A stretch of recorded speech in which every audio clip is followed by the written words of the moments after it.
Good evening, everybody, Yeah. and welcome to the regular council meeting of December the 21st. And before I call it to order, I will pass it on to our corporate officer to read out a short script. Thank you, Your Worship. Good evening, everyone. Due to the COVID-19 pandemic and the Provincial Health Order of December 4th, 2020, members of the public are prohibited from in-person attendance at council meetings. Visit our website for instructions on how to connect to the digital council meetings. Go ahead, Your Worship. Thank you. So I'll bring this meeting to order and acknowledge that we are on the traditional territory of Stahelis. And the next order of business, please.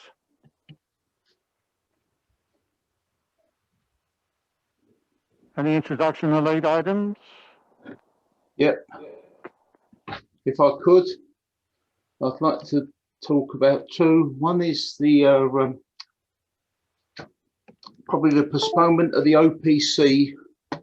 Oops, got rid of me there. The postponement of the OPC until we can all sit down around the table and discuss it without any restrictions. And the second item would be the RFP's gone out for the paid parking. I'd like to discuss some form of residents receiving a break from the paid parking, either all the residents, or if so, if not, just some individual bays that are residents only and free parking, especially too for those with disabilities. Thank you. Thank you, Councillor. We'll put that down, and I'm assuming that these items will come up at a later date when we discuss the paid parking and the other issues. Next order of business, please. Thank you, Your Worship. Then could we have approval of the agenda, please? Seconded by Councillor Vidal. Call the question. All in favour? Thank you. Thank you, Your Worship. We'll move on to number 4, adoption of council minutes. This evening, we have the regular council meeting minutes of December 7, 2020 here for adoption. And we have adoption of the council minutes. We have a mover and a seconder. Moved by Councillor Piper, seconded by Councillor Hooper. Are there any errors or omissions? None being, call the question. All in favour? Thank you. Next order. Thank you, Your Worship. We'll move on to number 5. Any business arising from the minutes? Any business from councillors arising from the minutes? None being, thank you. Next order of business, please. Thank you, Your Worship. We'll move on to number 6, consent agenda. The item on the consent agenda is a bylaw. It's the Fire Department Regulation Amendment Bylaw 1159-2020. Here for adoption, Your Worship. It's here for adoption. Do we have a mover and a seconder? Moved by Councillor Palmer, seconded by Councillor Vidal. Any discussion on this? Call the question. All in favour? Opposed? All in favour? Yes, thank you. All in favour. Thank you. Next order of business, please. Thank you, Your Worship. We'll move on to number 7, delegations. And we have Mr. John Allen here as a delegation. He wishes to speak about the community hall. Good evening, Mr. Allen. Hello, Mr. Allen. Good evening. Good evening. Hello. Hello, you there, Mr. Allen? I'm here. Hello. Okay, we Hello? can hear you. Oh, you can hear me. Good. you- Can you see me? No, I can't see you, no. Aaron, how do I turn on this camera? All right. Well, Just a sec, we're checking on our end as well. yeah, I can see Councillor Palmer and Councillor Hooper, but I can't see others up here. This is my first time to do this, so bear with me a moment here. The co-host has asked you to start. Have you pressed the video button? Okay, just a second. I'm doing that now. Okay, there we go. Yeah, you have to press the video button. Thank you. Okay, Mr. Allen, good evening, and as usual, you have 10 minutes to do your presentation. Thank you. Thank you. I'm sitting in my car outside Memorial Hall on Maple Street looking through the window, and I'd just like to give a little 10-minute background to the importance of community halls in small communities. The Memorial Hall, which we value so much in the village of Harrison Hot Springs, was the result of 10 years of effort. And because the people who lived in the village at that time, a few hundred of them, recognized the importance of a community hall, they actually started building a community hall long before they started talking about incorporating as a municipality. And after about 7 years of effort, they were getting on with it quite well. And the village got incorporated then in 1949. They finished the hall, and some years later, the village itself took over the ownership and management of the hall. It's just accepted that if you're going to have a viable, sustainable community in a small town, you need a place where the community can come together. And in our climate, that requires an indoor space. In other places like Greece, the center of democracy, you could meet outdoors in the plaza or the forum, but in Harrison Hot Springs, you need a covered space. So the hall has served us well for that past 70 some years. But in 1994, when I was on council, we got asked a question that everybody gets asked in renewing their homeowner insurance. Would you like to have a policy that allows you to rebuild exactly the same house? Or do you want a policy that allows you to build a different house, maybe a bigger house, a smaller house, or even a house in a different location? And that caused us, the council of the day, to start examining Memorial Hall. And when we did an examination of that along with the APC, we realized that if the village is going to reach its 3,000 population, this hall was not going to be big enough. That was our first trouble with Memorial Hall. The second trouble came when we were asked to provide an engineer's report, which came back and said that the hall as a public meeting space didn't meet the building code and certainly not the earthquake requirements. So we were immediately on alert, recognizing that the hall that we had was not going to be big. It wasn't big enough then, and it was certainly not going to be big enough when the village reached 3,000 population.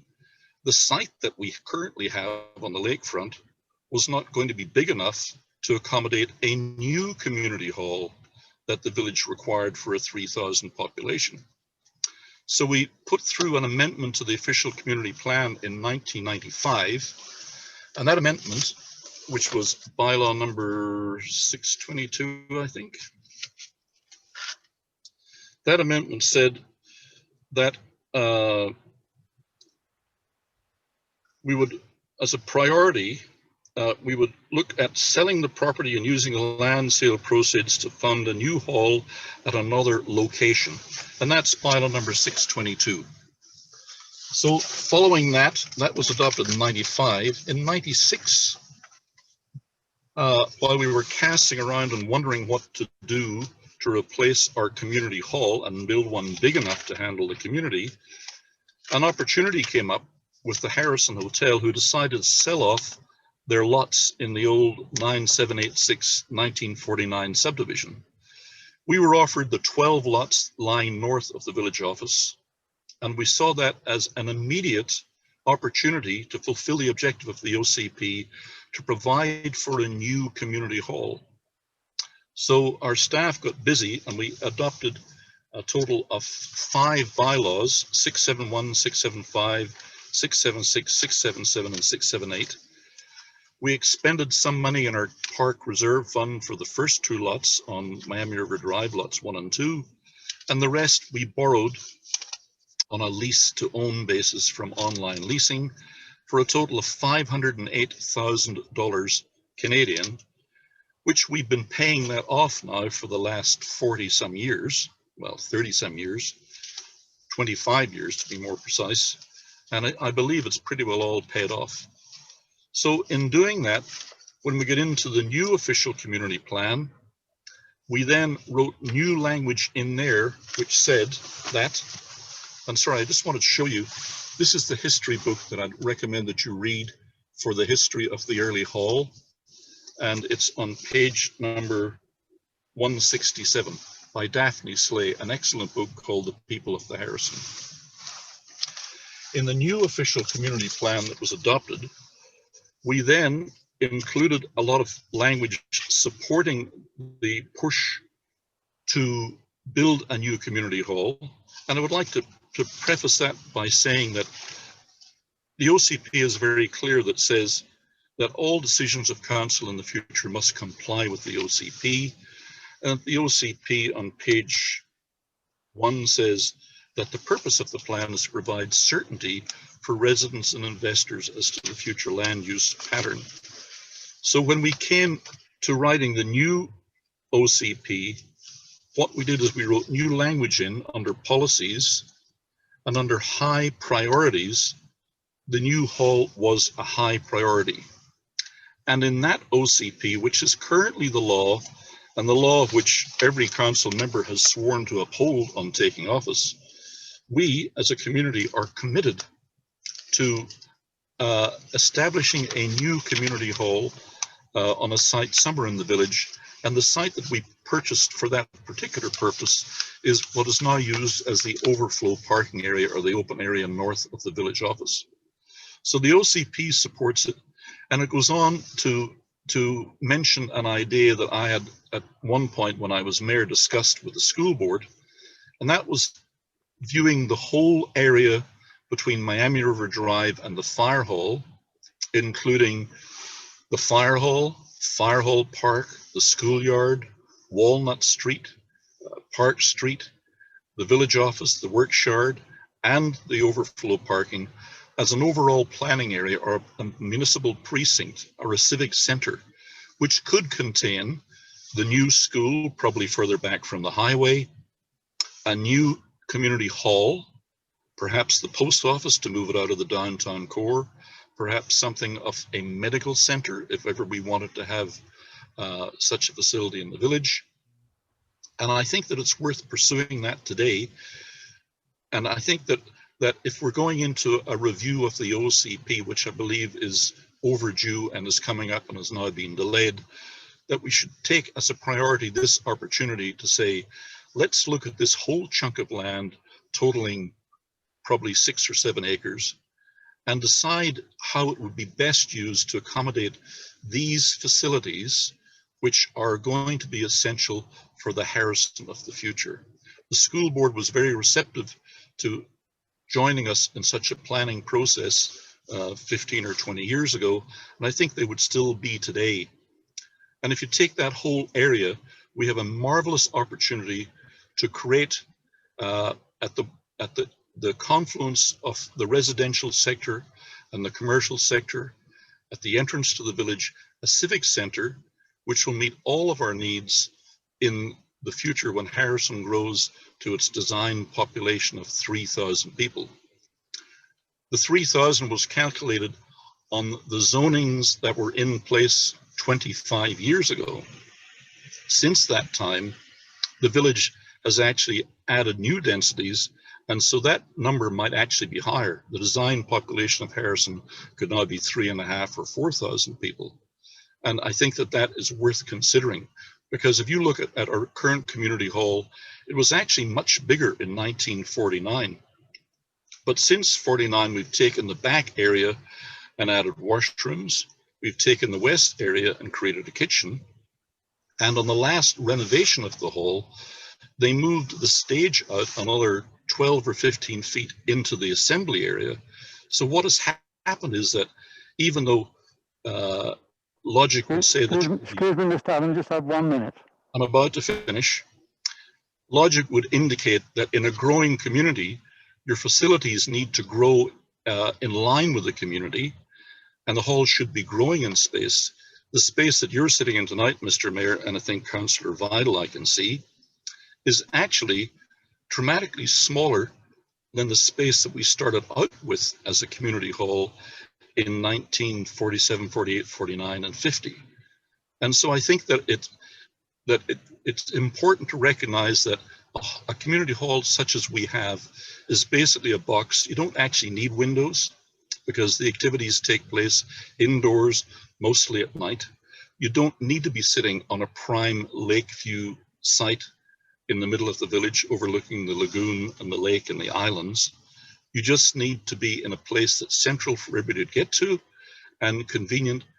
And because it's mostly a nighttime application, in daytime, all the parking around the hall becomes available for other people to park on, such as beachgoers who can't find parking downtown.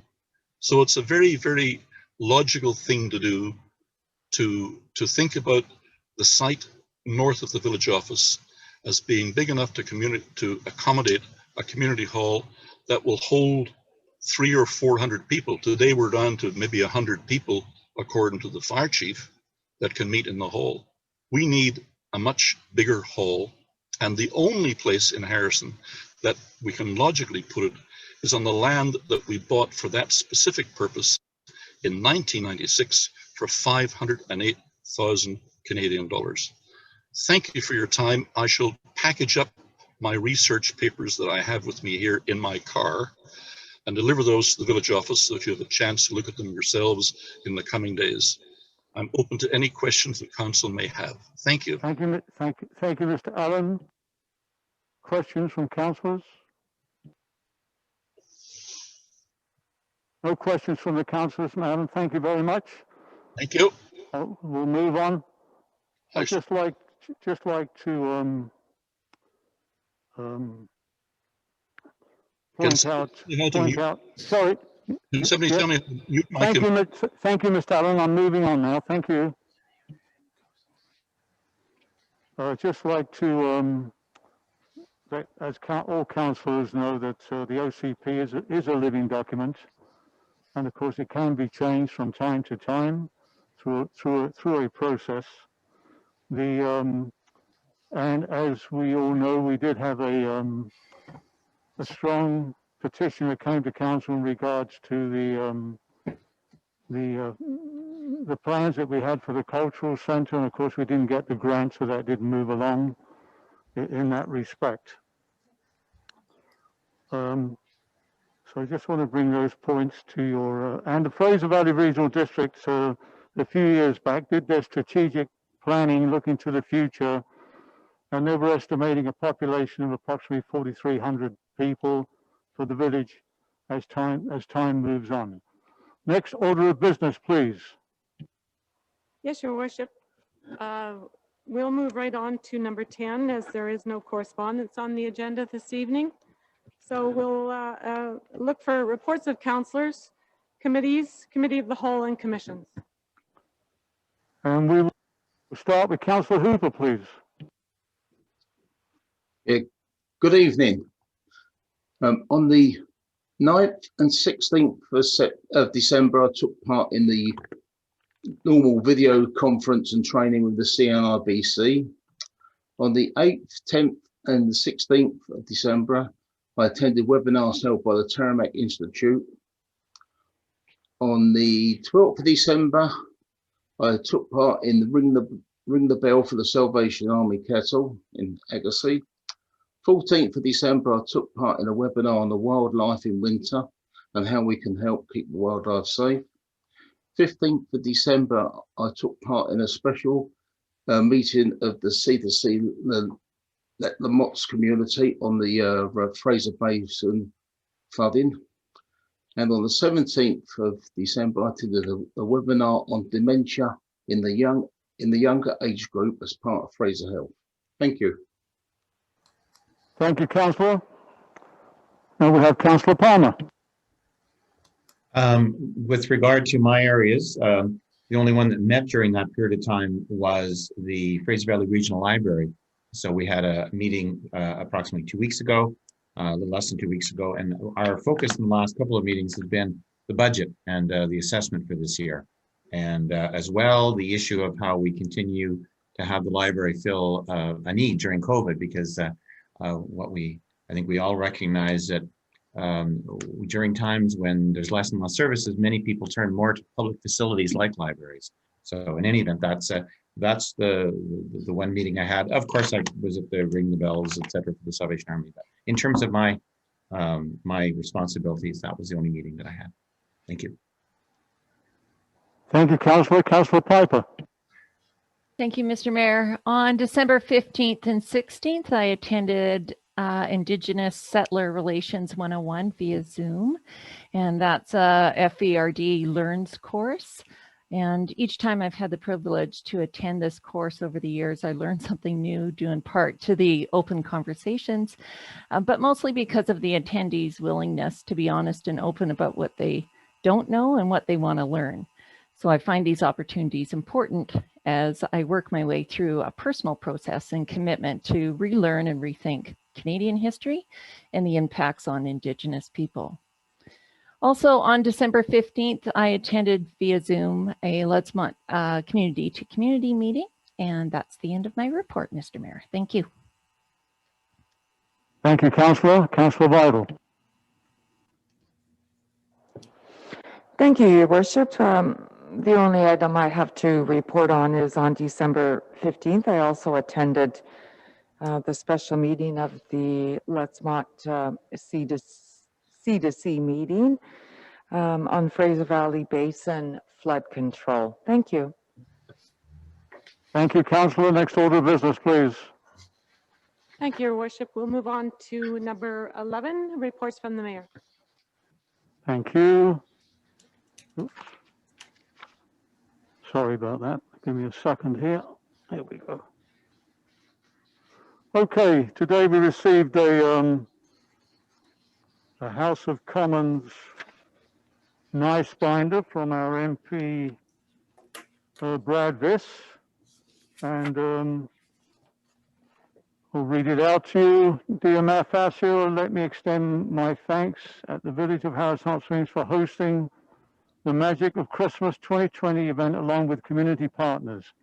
I'm ecstatic to hear that 430 young people from Agassiz, Harrison Hot Springs, and Seabird Island received gifts from Santa. Especially this year, many families need the provision and compassionate care of their neighbors. Congratulations for your ongoing service to the residents of Harrison Hot Springs. I wish you a Merry Christmas and a Happy New Year. And it's a very nice binder here that the MP has sent us.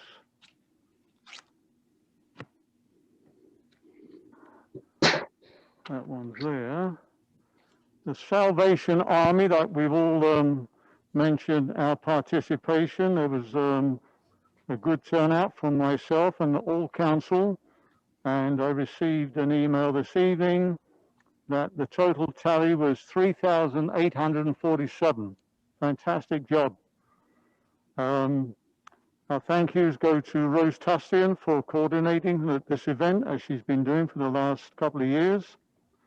So thank you, and that was a great help, I'm sure, for the Salvation Army. Unfortunately, your eyes won't be in the sky tonight with the clouds, so Saturn and Jupiter will have to wait. Whether they're around tomorrow, I really don't know, but you can still have a look on that one.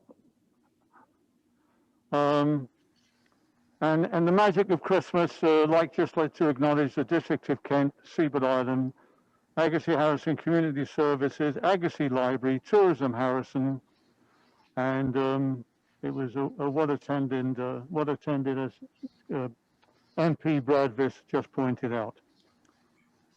On the sometime in December, the 11th, I believe it was, we had a regional meeting with most of the mayors, 38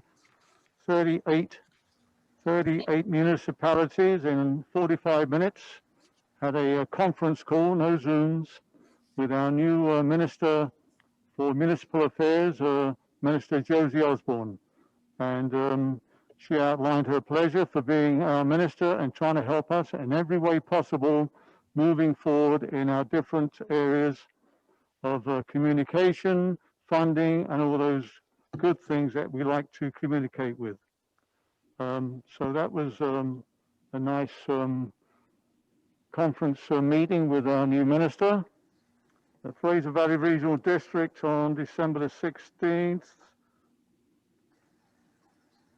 What happened? Oh, we had a presentation from Bob Purdy, the Executive President of Fraser Basin Council, outlining all the new procedures that are going into place and the second phase of this Fraser Basin coming into effect in January, and the one problem that we seem to get now and again when people talk about the weeds in our lagoon is that both Colchis Lake and Hatzick Lake have some real problems with the nutrients overloading and the weed problems on their water bodies. So they're really it's becoming quite a serious issue. So they're looking to help into that. The Regional Corporate Services Committee meeting of December the 8th, basically it was just general discussion on air quality. Mosquitoes was a big area of concern this year. A lot of time and effort was put into it with the high water levels, and but some of the directors thanked the people who do this, because it's the first time in a number of years that their area hasn't been infested with mosquitoes. And the 3-year transit expansion initiative, quite a bit of discussion was going on in regards to moving forward with the new route from Agassiz to Mission.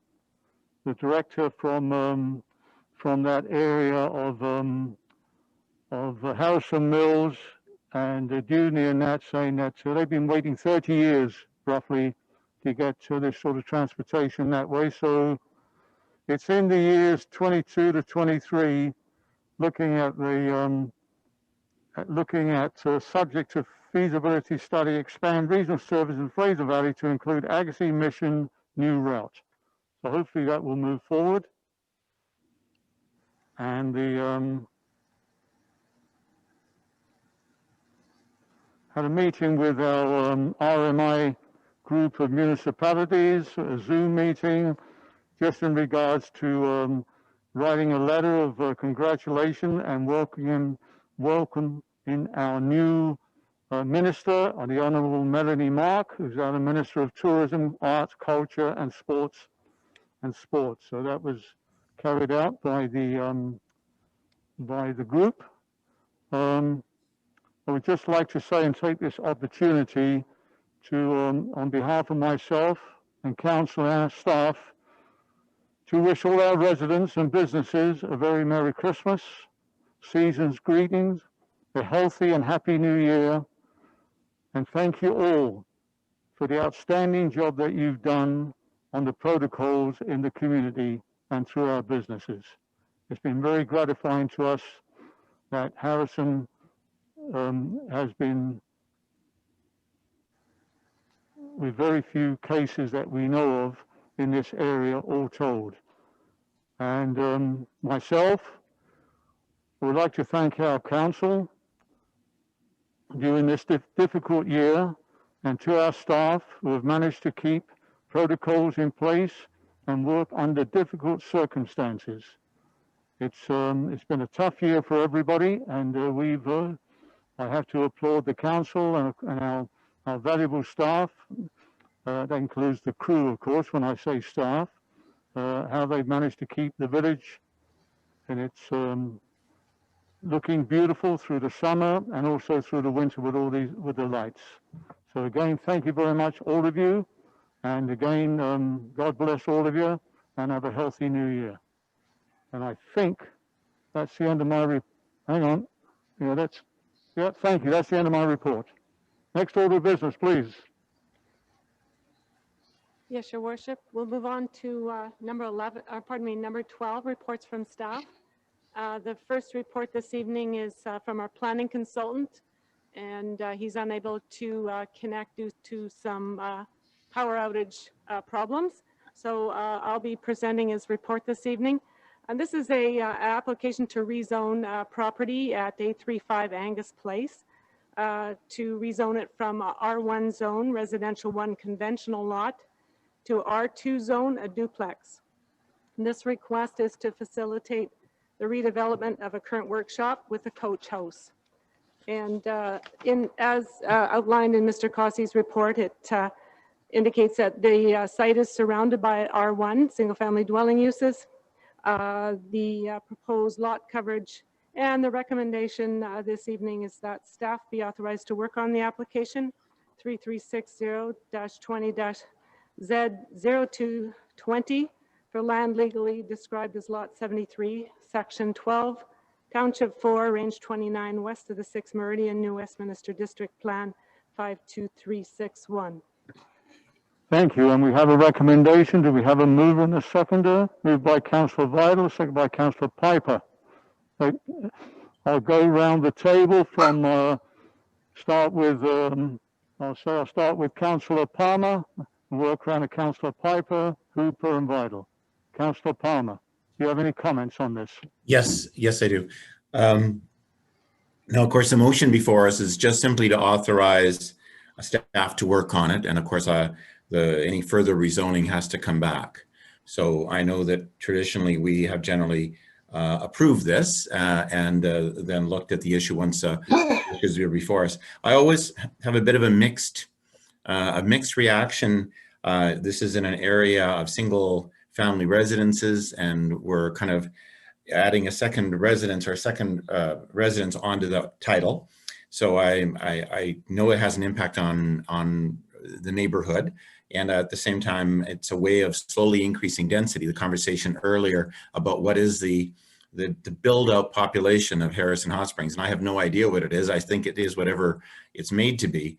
But I can certainly see how we continually increase the density this way.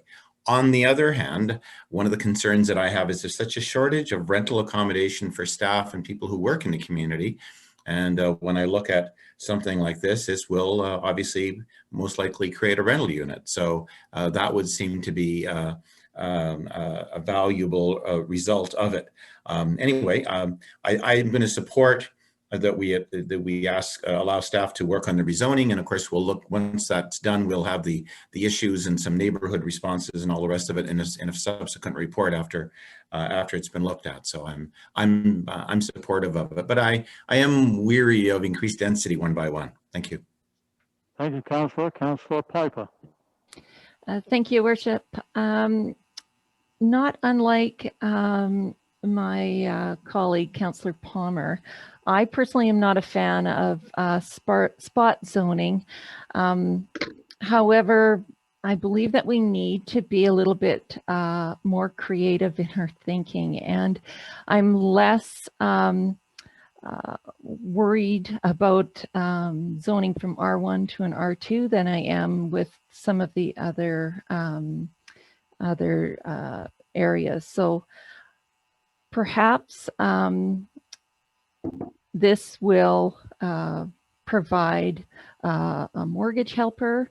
Perhaps it'll help keep elders with family longer. Perhaps it'll assist with local accommodations for workers. So personally, I think I'm trying to be open, and I'm going to support that staff start work as requested. Thank you, Councillor. Councillor Hooper. Yes, thank you. Now, again, R1 was meant for low occupancy. Every time we've passed these in the previous meetings, every time we agree to one of these in an R1, we could not really refuse any other applications.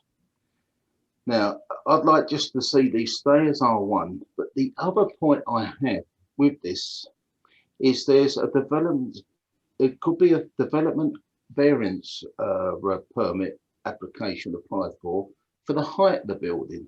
Now, the height of the building at the moment is set at 5 meters, which is 16 foot, which really doesn't allow for a garage and the property on top plus the roof. Now, whenever we start going above 5 meters, we immediately start affecting the surrounding residents. Now, I've had a look at the area, and yes, I mean, it's a very nice area, and I totally agree it could support it. But we keep digging into our R1s. We keep forgetting the OCP, that R1s were for low residents. And as for the development of variance application for the roof, who looks after this? I mean, it's a question for staff actually. If the building goes ahead and they don't apply for the permit, then what happens? Do we take the building down? Because we've got a lot of these buildings going on at the moment which far exceed their recommended height. So therefore, until we get the OCP sorted out on that, I'm afraid I can't support this recommendation. Thank you, Councillor. Just like to comment that, as we all know, that our building inspection is carried out by the Fraser Valley Regional District, and they have all the dimensions and the plans before they move ahead with issuing a building permit. So they're the ones that oversee the actual finish of the buildings and then move forward. If something is wrong, of course, they will bring it to the attention. But I believe that's how the process operates. I'm not sure if the administrator wants to come in on this one. Certainly, Your Worship. I'll throw you to the rest of council. The process when somebody takes out a building permit is that if it meets the criteria of a complete application with respect to the regional district's protocols, they refer it back to the village planning staff, who review it with respect to compliance with zoning and other village bylaws. Yeah, just one quickie. Yeah. So any variance on the permit would come back to council for approval. Yes, no? Yes, that's correct. I'll refer this over to the corporate officer for further comment. Yes, Your Worship, through you to Councillor Hooper. Yes, certainly if the applicant requires a development variance permit for any variations of the zoning bylaw, that would come back to council with a new and separate application. So, just so I'm absolutely clear, if it's the responsibility of Fraser Regional District to ensure that the property doesn't go past its height, maximum allowable height, without getting a variance permit from us, correct? Ms. Key? Yes, Your Worship, through you to Councillor Hooper. Yes, certainly, this is a separate application, and this is for a rezoning process. So if and when required, if the applicant requires a variance such as an increase in height, that's a separate application, and that would certainly come back before council. Thank you. Thank you, Councillor. Councillor Vital. Thank you, Your Worship. As Mr. Kelsey's report has identified, this property is located in a larger residential area where all properties are currently zoned R1 and does not permit for the construction of a coach house. To proceed with the recommendation would require spot zoning in a low density OCP designation. A coach house by definition has the possibility to be utilized as a separate secondary dwelling, which I tend to view as not appropriate within a larger R1 residential area. Although I certainly appreciate the intent of the landowner bringing this request forward to council for consideration and perhaps providing some additional lower cost housing within the village, I'm not going to support the recommendation. Thank you, Your Worship. Thank you, Councillor. Any other comments regarding the the recommendation, the staff work on the application, and then this will come back to council. Is that That's correct, Your Worship.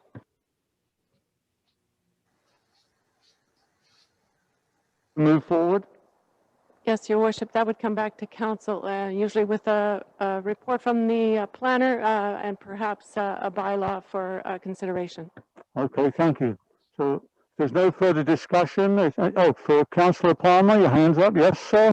Yes, thank you. I just wanted to reiterate that if we go forward, it's just to allow the application to be made, which will give us more information. I know that usually we have given this approval. A couple of times we have not, and I've voted against approval a couple of times myself where I thought there is no way I'm ever going to approve this, no matter what the information is. So there's a few that are straightforward. As I've indicated, I'm of two minds on this. I think I've heard that from, I think Councillor Piper also has kind of indicated that we can see both sides of it. I guess the question is whether we give the applicant the chance to tell their whole story as to what they're attempting to do or not. But certainly allowing them to work with our staff on it, I don't think prejudices the end result. So for that reason, I'll support it, but I'm not supporting necessarily the idea of the coach house there. I have some concern about popping extra density in, but I at least feel it's appropriate to give them their chance to make their case. And particularly today, it's more complicated because Ms. Key has done a wonderful job in terms of filling in for Mr. Cosi, but they haven't even had the benefit of Mr. Cosi being able to fill in some details and answer some questions. So it would seem to me a little harsh to just turn them away based on this. So I'm at least prepared to look at the case for it. Although again, I'm not huge in terms of increasing density constantly. Thank you. Thank you, Councillor. As you quite rightly said, and Councillor Piper and Hooper, that Councillor Piper, that this is a process that comes back to council. It's not a done deal in any way. I am the same opinion when I first saw this about spot zoning, and creative ideas came up as well. So that's another way of looking at these things. But I think this is another situation where we'll be given the opportunity at a later date when they've gone through the process and comes back to council. If there's no other questions from council, I will call the question. All in favour of the recommendation? Opposed? There's three. Councillor Piper, Palmer, myself in favour, and Councillor Hooper and Vidal not in favour. You got that? Thank you, Your Worship. Thank you. So the motion passes. Thank you. Next order of business, please. Thank you, Your Worship. We'll move on to the next report. This is the report of the Community Services Manager, and this is regarding Land Use Planning Survey Summary. Before I turn it over to Michelle, I'd like to draw your attention to her report under discussion. Start of the first paragraph. It should read the website www.getintoitharrison.ca instead of .com. Thank you. .ca. Thank you. Michelle. Thank you, Your Worship. At the September 29th, 2020 Special Council meeting, Council approved a community engagement and consultation plan for the uses of the vacant lands located at Miami River Drive and Hot Springs Road. This report provides a summary of the survey that was used for the first phase of public consultation. So as mentioned, a new website was developed, getintoitharrison.ca, and it was dedicated to citizen engagement, and it launched on November 3rd. The website contained background information on the history, zoning, and potential for the lands, as well as supporting documents to assist in the process of meaningful engagement. Also on November 3rd, a survey was launched. The survey was made available on the engagement site as well as on paper at the village office to be completed manually. The survey was open for 28 days and received 78 responses on the engagement site. No paper copies were requested or dropped off. The engagement website and survey were well advertised on the village website and Facebook account. There was also a direct mail out sent to all post office boxes in Harrison Hot Springs, and that mail out is shown in the first appendix. The survey summary provides a high-level overview of the survey responses A detailed report of the survey results is attached with additional comments from respondents. Further engagement is planned for early 2021 to develop the possible uses of the vacant lands located at Miami River Drive and Hot Springs Road. That stage is where concepts will be introduced. The recommendation is that Council receive the land use planning survey summary and that Council direct staff on the areas of focus to develop for the next phase of the public engagement process. Thank you. Thank you, Michelle. So we have a recommendation. Do we have a move in it? Seconder? Moved by Councillor Vital, seconded by Councillor Piper. And I will go around to my right here with Councillor Vital, then Councillor Piper, Hooper, and Palmer. Councillor Vital, you have any comments? Yes, thank you, Your Worship, and thank you to Michelle for the very thorough reports and survey analysis. Although Michelle indicated that the responses are the highest numbers of any survey initiated by the village, I find myself somewhat a little discouraged by the fact that responses submitted were only at 6% of eligible voters.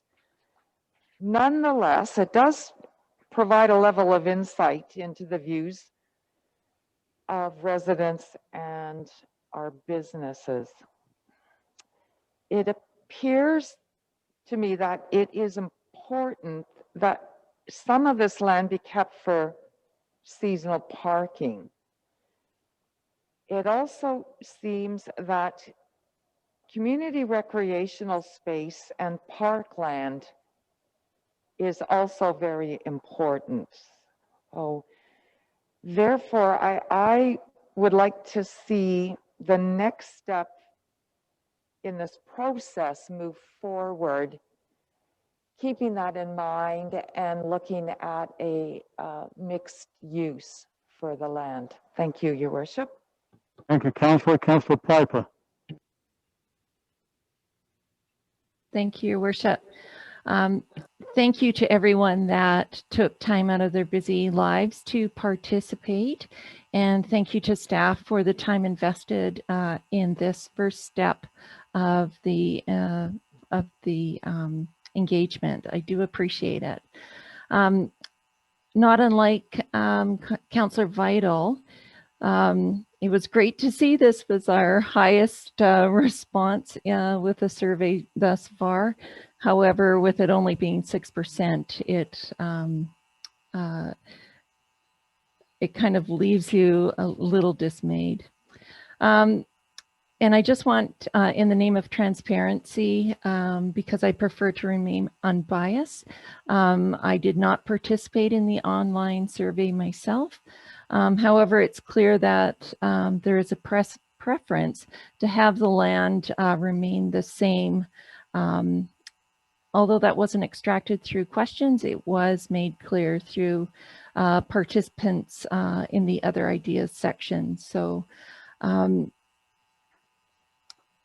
there are some things that were gleaned out of the survey, though, that I see as wants and needs for the community. And I'd like to see those options explored more in detail and perhaps through online citizen panels or alike.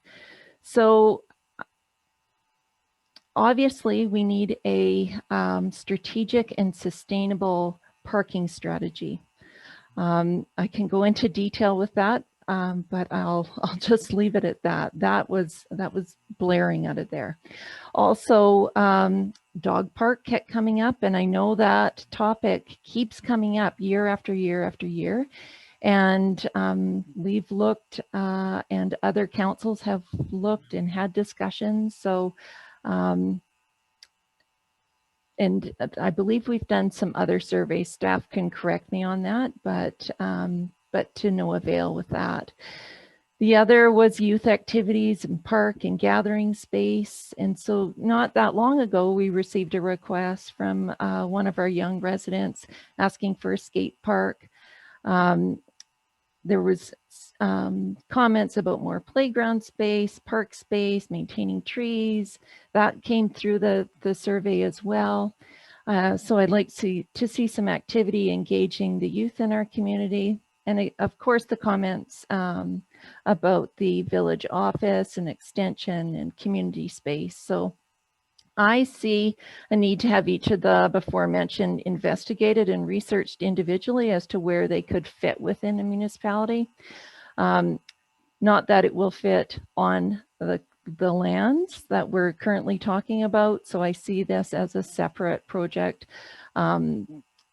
with 5 particular areas of concern. So I'll let the others speak and I'll come back to it after. Thank you, Your Worship. Thank you, Councillor. Councillor Hooper. Thank you.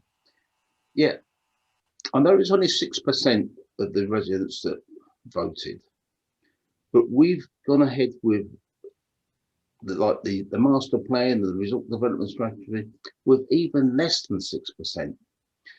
Now, it's been a resounding on them 78 that voted to keep the land. They don't want the land built on.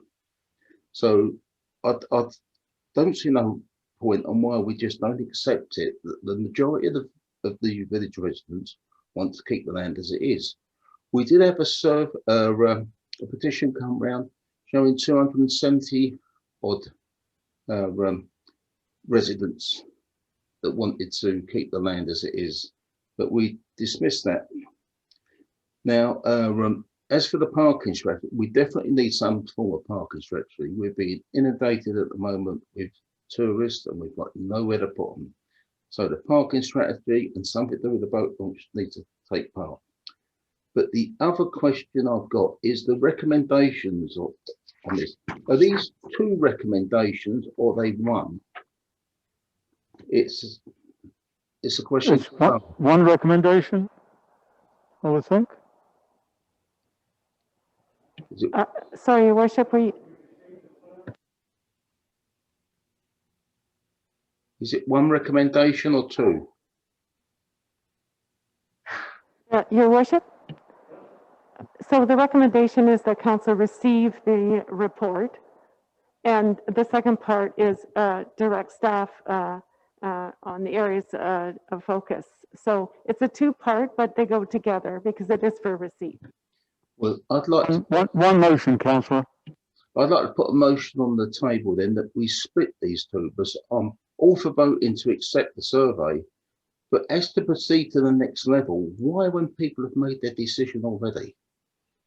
And if we sell the land, what are we going to do with the money? Is it going to stay in a bank account sitting there earning like 0.02% of an interest? Or are we going to keep the land and the land is gaining more value than it would be sitting in the bank? I don't see the point of pushing forward with this. So I'd like the two items on the recommendation split. Thank you. Thank you, Councillor. And we have Councillor Palmer. Thank you. Although it's true that there were only 78 participants, in my mind, it was our mechanism, the council, the village put it forward. So I think when we do that, we certainly have to give some respect to whatever give respect to the results that come back. Just to also, my hope was at the beginning that we might work towards actually building a park on those 2 lots that are park. That was something that I was hoping would come from this. And I have to also admit a bias that I'd like to see a couple of the lots used for the construction of some building that can accommodate rentals, whether it be for workers or seniors. That was what I would hope for. However, I really do try, in spite of what Facebook might say, I really do attempt to approach things with an open mind. And so I can see that there's not a lot of support for anything that would allow some additional residence for workers or seniors here. And I'm looking at the one part. I do see some support for doing something with regard to the parkland, and I don't actually see a grassed area where you can park cars as creating parkland. So I from this, and also Councillor Hooper said we dismissed the earlier petition. I actually didn't dismiss anything. I actually do pay attention and inform myself on what I see. So I understand there was a lot of opposition, or at least in that petition showed some pretty focused opposition against a new civics center, as well as getting rid of the land. So I understand that in terms of, and those are broader numbers than 78. So I see all of that. Certainly at this point, I wouldn't see us taking any steps to sell the land, although that wasn't my thought in the first place, that we would be looking at selling the land. But I was hoping that we might come to a conclusion that we might actually create another park. And it wouldn't be immediately, because parks take money, but from reserves to actually focus on taking those 2 lots, particularly since one of them I think is going to have something to do with the new sewer upgrade, that it would be nice to actually create another park, and it could be a different theme than Spring Park or the other parks. So that would